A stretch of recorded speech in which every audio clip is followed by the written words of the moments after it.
What's up, y'all? This is Celeste. What's good? This is Liana. And this is Misbehaved. Misbehaved. Welcome back, everybody, to Hello. episode 3 of Misbehaved. Our episode today is entitled Light-Skinned Black Girls. And it will be also hosted by light-skinned black girls. Yeah. So we have an interesting topic today, obviously, one that I feel like is an ongoing discussion in any circle, really, especially, I believe, the black community. Yeah. I'm sure there are 1 billion to 1 memes on Facebook and Instagram and what have you regarding the light-skinned black girls in this world. And so my co-host Celeste and I wanted to bring that to the table. Yes, So, Celeste, ma'am. I'm going to be asking you a series of 3 questions. These questions need to be answered by you. I will follow up with my personal experience with these questions, and then we'll kick it off from there. Awesome. What you say? How you feel? I'm about it, girl. All Ask right. me your questions. Okay. Question number 1. As a light-skinned black girl, have you always loved your skin? Aw. Well, I think the easiest answer would be no. I have not. Okay. And that pretty much just comes from the fact that I am biracial and Right. I've always struggled with my race identity. Yeah. And it wasn't easy being or claiming to be biracial. Break that but- biracial down for us, too. So, Okay, what does that so entail? I am half black, half white, Okay. African American, and Caucasian. Right. But I was also adopted. So, but funny enough, when I was adopted, my parents' colors flip-flopped. So, my birth mom is white, my birth dad is black. When I was adopted, my birth mom is black. My adopted mom is black. My adoptive dad is white. All right. Probably a good thing considering my mom actually knew what to do with my hair. Because I am definitely of the fairest of skin tones. Most people usually assume that I'm white, and that was really hard for me growing up because when I wanted to identify as a black girl or do black girl things, I was looked at badly. Right. Especially when the term cultural appropriation came into play. When that word came out and the whole Rachel Mendoza thing came out, I almost Girl. I almost felt like I had to check myself on a regular basis just so Right. that I wasn't seen as a Rachel Mendoza, because I don't know what the fuck her true story was, but she really did not make it easy for us out here with the fair skin. Because Lord knows I was never fully accepted by the black community, and at the same time I was never fully accepted by the white community. So literally my entire life has been straddling a line that I didn't know, I never knew which side I was allowed to be on. I was never white enough to truly be with the white people. They never really understood me. I got a Right. lot of questions about my hair, like, can I touch it? Like, I always wanted curls like that. And then they would, look at me funny when I said that I didn't wash my hair every day. I remember specifically these little white girls are like, so you don't shower? And I was like, no, I shower, girl. It's a shower cap. Tried it. But they didn't understand, and they weren't ever Right. going to understand. Right. But then at the same time, I would have black girls come up to me, look me sideways, and then get the balls to say, girl, are you black? Are you mixed? Like, because I see your skin, and you white as hell. But then I see your hair, and I'm like, she must be black. Like, that's Right. almost a verbatim quote said to me by this girl when I was trying to get on the bus one day at school. Ooh. And I've always had reactions like that. People just don't know what they're looking at when they look at me.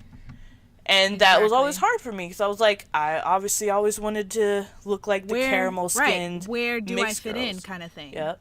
And it was, And I think, sorry, go ahead. no, I was just saying it was just always hard.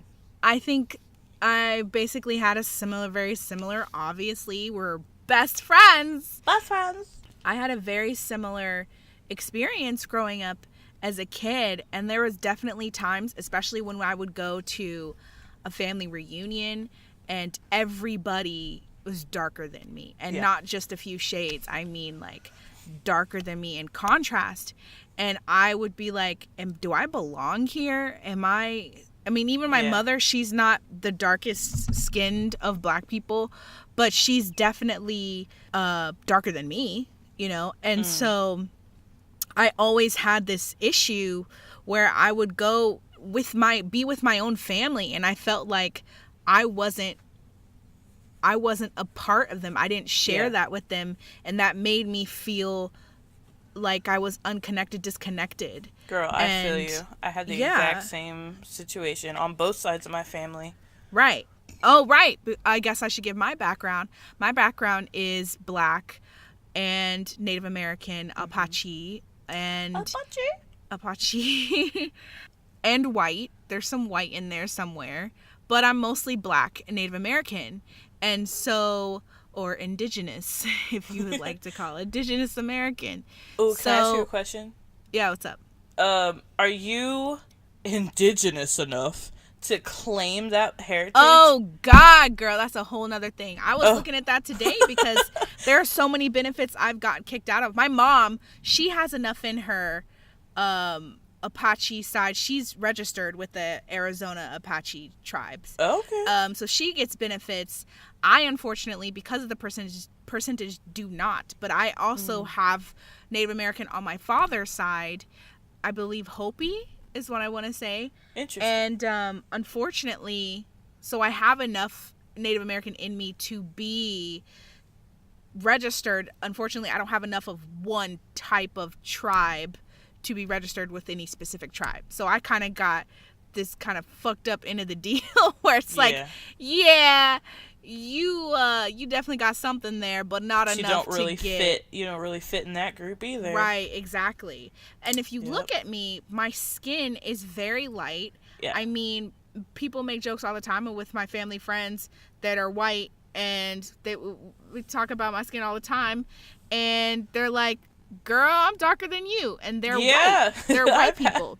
Of course, let's be real, they also go sit out in the sun and like to get baked. So, but naturally, even without doing that, they are darker than me. And so they're like, you know, I definitely get the confused white people. I get the oh, you're not Black. I mean, I went to an event recently. It was a Black Excellence event here in Dallas, and I was representing my brother-in-law's company that I'm currently working for. And I actually had the woman that was checking tickets going in. She was like, everybody in front of me is darker than me, you know? And they're going in, she's like smiling, welcome, welcome, welcome, you know, no hesitation, no anything. Welcome, enjoy your evening, whatever. She gets to me and she's like, where are you supposed to be? Are you sure you're in the right place? No, and I said, well, I'm here for the Black Excellence event. And she said, okay, honey, I was just checking, you know, you never know. And I was like, okay, I don't know what you never know about, but here's my ticket, you know. And so it was definitely one of those moments where, like, I don't want to be insecure about my skin, but I'm put in this position where I feel like it's put on blast. Yep. And it happens, honestly, more so in the Black community than it does in the white community. And you know what? It's really interesting that you said that, because that's something I've realized over the last few years. And it's like, it's like that one drop rule that deemed you Black back in slave times. That shit don't apply anymore. You need enough Black in you to be able to claim being Black. Like, if you're not dark enough, then you can't truly understand what the Black struggle is. Right. So please walk away. Right. Okay. Ugh, that shit pisses me off. Well, let me get you this next question, girl. Okay. We got more. So, okay, second question. Can you recall a time when you felt uncomfortable regarding your skin? So maybe like a specific event, let's say. Well, I'm not sure if this is going to exactly answer your question, but there was one specific event where I've never really had many racist moments. Like I said, like I look Caucasian enough to definitely be considered white passing, like for sure. And in many situations, I mean, I've definitely used that shit. Whatever. Yeah. Right. But who hasn't? when it comes time for me to try to claim my blackness, that shit's always put to question. I remember there was, back when I was into Tumblr, I ended up following a lot of blogs from biracial people because it was really interesting finding a community where there were other people like me and there were more shades of biracial out there and people were talking about it and sharing their experiences, and I was about this because literally, like, growing up as a biracial child, you were maybe one of a handful that I met.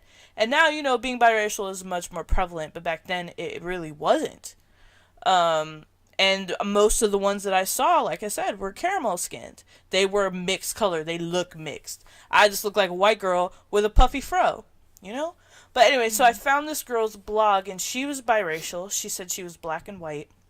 And she was so strong for her black side. Right. Like Black Panther strong. Like, fuck Whitey. Like Wakanda forever strong. No, because Wakanda was positive. Like, all of the negative things you could have ever... Oh. Did I not pass the test? Way too seriously. Did I not? All right. Because this is a serious subject. Moving on. But anyway, so she was, like, totally against the white man. She hated her white side, completely renounced it. And I was like, I understand. Was a killmonger. Yeah, I felt for her, but I was like, I don't understand how you can completely deny a whole half of you. So I asked her that on her page.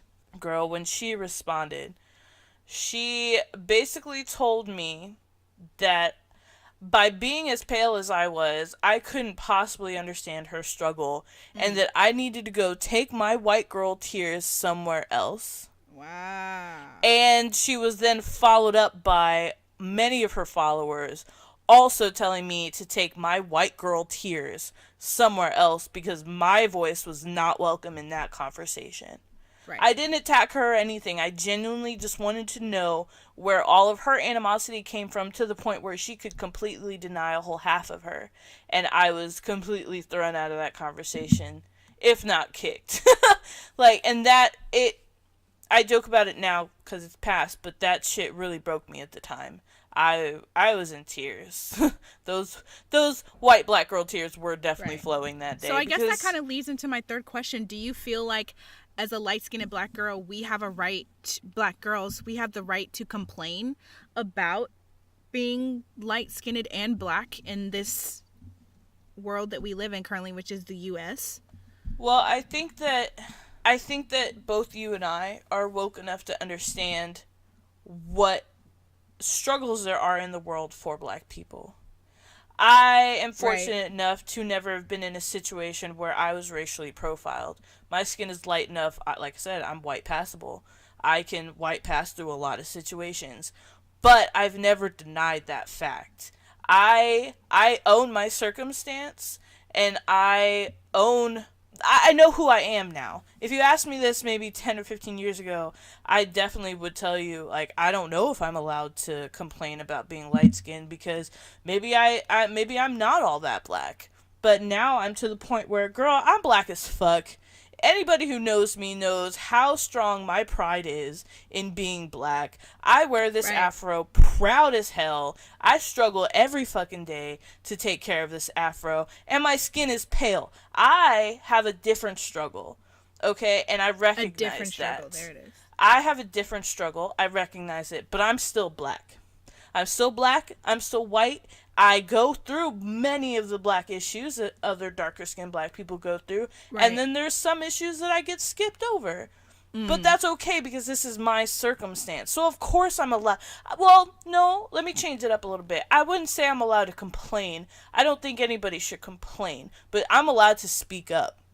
Because it took me a really long time to find it. But I found my voice and it is black. Just like me. Well, there you go. Girl. She said, ooh. Ooh, don't get me started. Don't get me started. You already got me started. I feel the same way, obviously. As far as like a time when I felt uncomfortable regarding my skin, like I said, I think the example I mentioned earlier was a good example of where I did feel uncomfortable about my skin. And it's been a while since I like with family, we all know that we come in different shades, but I think that there are definitely communities of Black people that maybe aren't as prone to seeing the diverse range that Black can come in.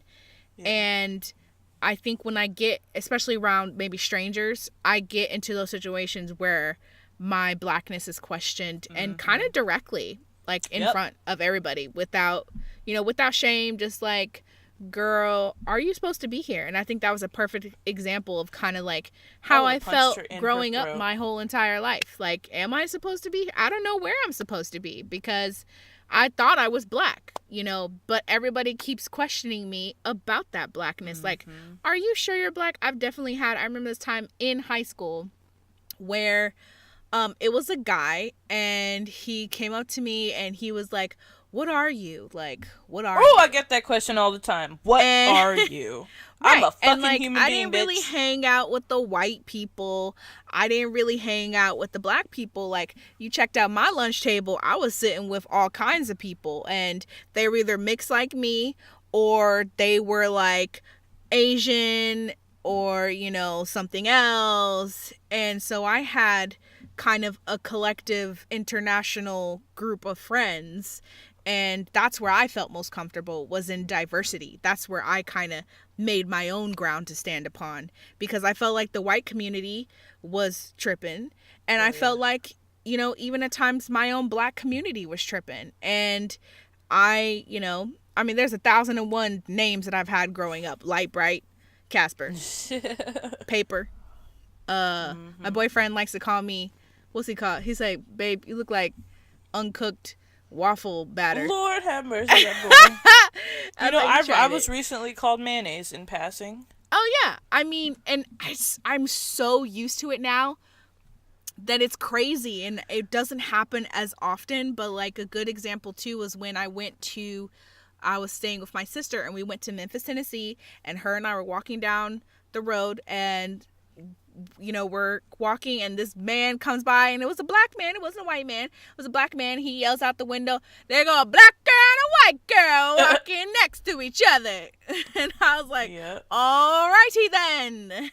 and I've had situations like that too. That's so funny. Yeah. I feel like that's how the world sees us. Yeah. And unfortunately, as humans, we focus on what we see. That's our primary sense. So I understand it to a certain extent, but also in that moment, it's, we're not associated together. And that's where the problem is, I think, leading into the third question for myself. Do you feel we have a right to complain?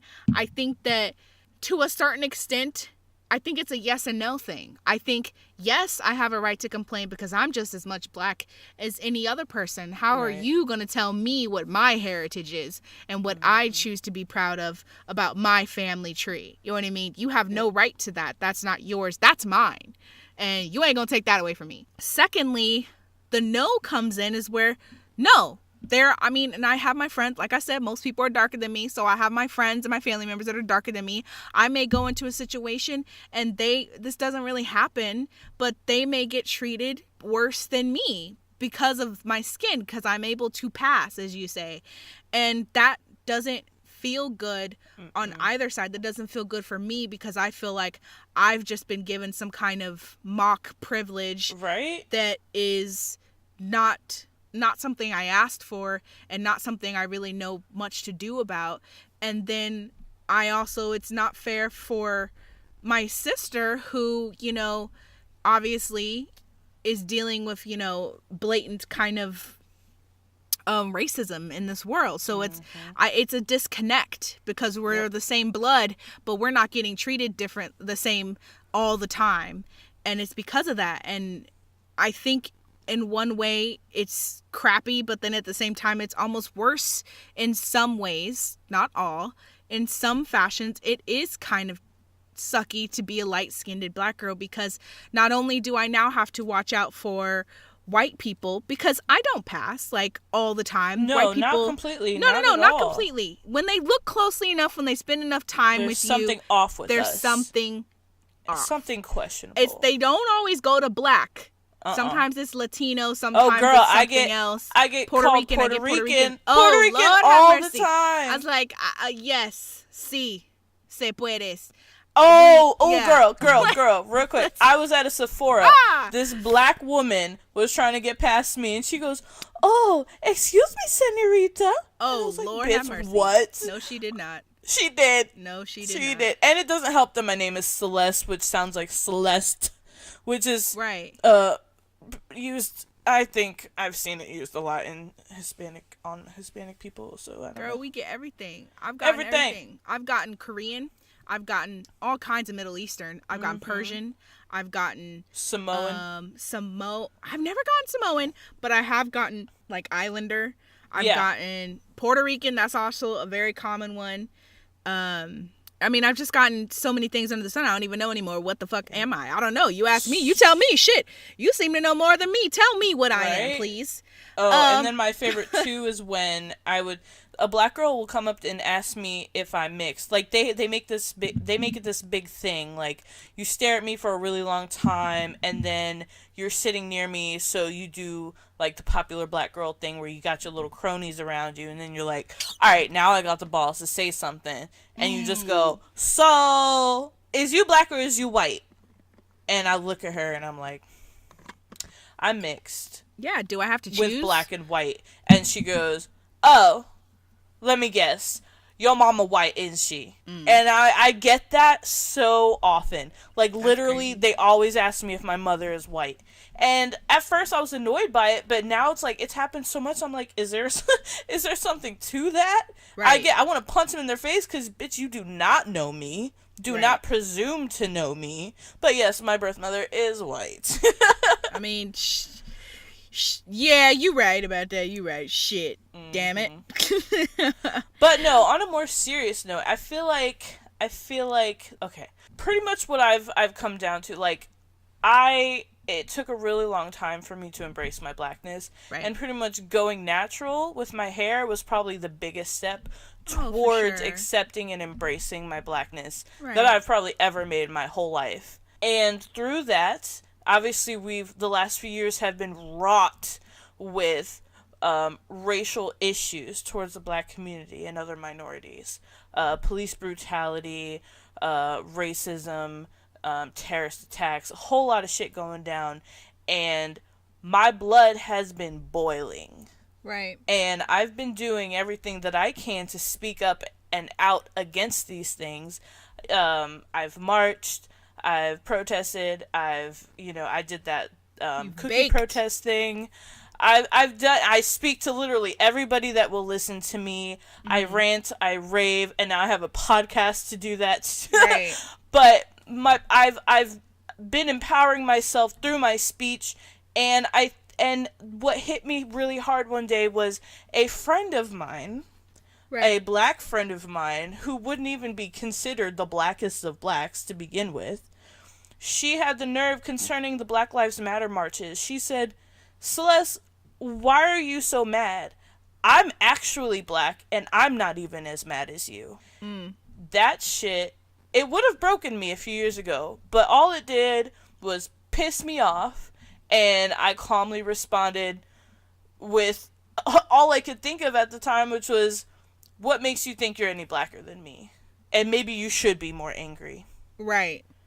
And that shit, it woke me up. I was like, look, clearly, even my black friends sometimes don't think that I'm black enough to be having this black empowerment in me.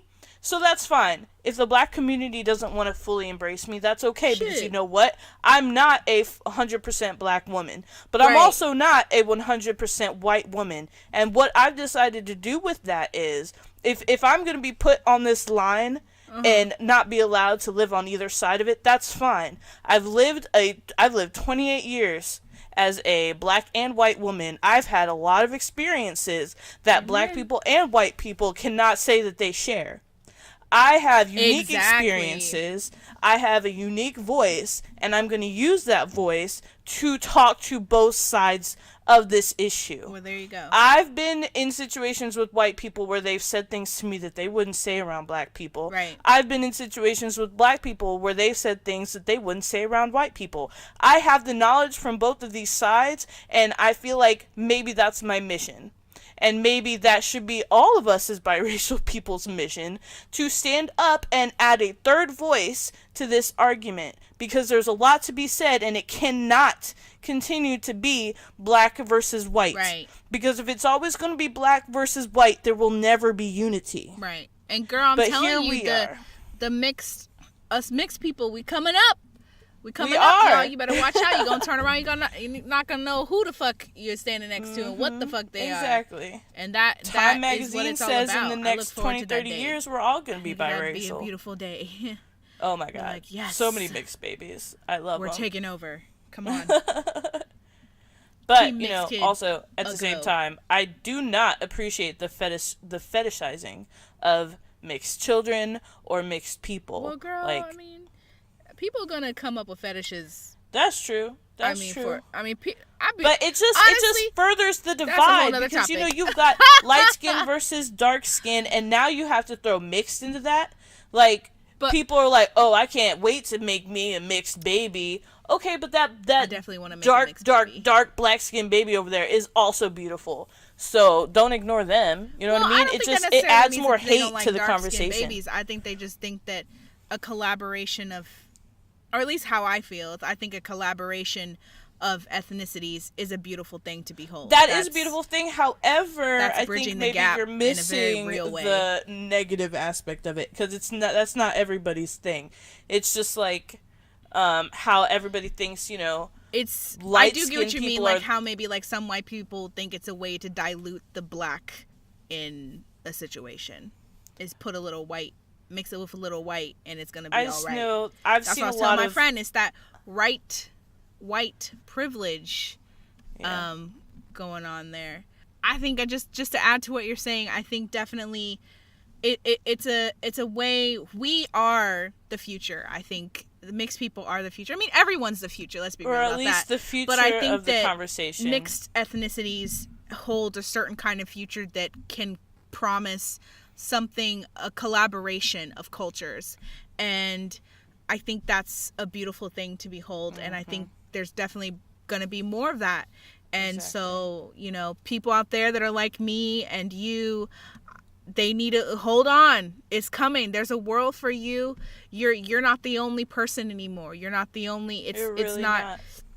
You're not alone. Okay. And I really genuinely think that it's our mission in life to be that mediator in this conversation. Right. Because like I said in episode 1, the biggest thing that people are lacking in the world is empathy, and we're the embodiment of empathy. Right. We are black, we are white, we are all these other different races, so we are in all of those shoes. Exactly. You know what I mean? So we can speak for all of these sides. And personally, I kind of feel that this whole light-skinned black girl thing, this whole issue within the black community, I think people forget when they're so, like, the next time you're sitting with your girls and you see a light-skinned black girl and you thinking, oh, how she gets to do more than what you have ever gotten to do because of the lightness of her skin. Just remember back to where that whole thought process even started, and that is how colonizers, imperialism, that is how they broke up several nations of individuals by separating people by the color, the shade of their skin, and giving privileges to light-skinned people and reducing privileges to darker-skinned people. Yep. And that is not only a way to divide people, but that is a way for people to divide themselves amongst each other. And that's how you conquer, and that's how smart people conquer. Exactly. You don't have to be the one to break something up. You don't have to break down an army. If you can get them to break down from the inside, you've already won. Right. So maybe next time you see a light-skinned sister, acknowledge her as, you know, whatever she chooses, she or he chooses, to identify as, respect that, just as you would want someone to respect what you are proud of and I would like to identify as in your community, and acknowledge that maybe the biases and the prejudices and things that they experience may not be the same as what you experience, but they have experienced something. And it's still valid. And it's still... My experience is still valid, even though I'm not a dark-skinned black woman. But at the same time, I'm not going to sit here and pretend that I know what the dark-skinned black woman's experience is. Well, but I'm here to listen. Exactly what point. Another person's experience is. Mm-hmm. Everybody has their own experiences. Exactly. But yes, you are correct. All right. I love everybody. I think we broke that down. And we did our thing on that one. I really did. We did it. And we could talk about it more in the future. Did it. Yeah. But I wanted to get those real questions to you and kind of like get that out to everyone. I think they were really good, hard-hitting questions. Yeah. You know and I like that, you know, we're a couple episodes in now. But, you know, that was, I know for me, that's kind of, it's kind of the premise that I wanted to take with this podcast. I'm biracial, you're biracial, we have a very unique voice, and I think it's time to, you know, extend that voice to the world, because we have things to say. Exactly. Couldn't have been said better, my friend. Oh, yes, darling, indubitably. Indubitably. Indubitably. Oh, Charles. A spoonful of sugar will help that medicine go down, my dear. Oh, tell that to my dog. I had to stuff a pill down his throat earlier. That's fantastic. Fucking A. Anyway, I love you, as always. I love you. I love you. And I love you, all listeners. Of you that are actually listening to us. Light-skinned, dark-skinned, medium-skinned. You're all amazing people, and we appreciate you listening to us. Thank you for coming back for a third episode. Check out, keep waiting, stand by for the fourth episode. It's a-coming. It's a-coming. Boom. And this is Liana, out. And Celeste. See y'all next time.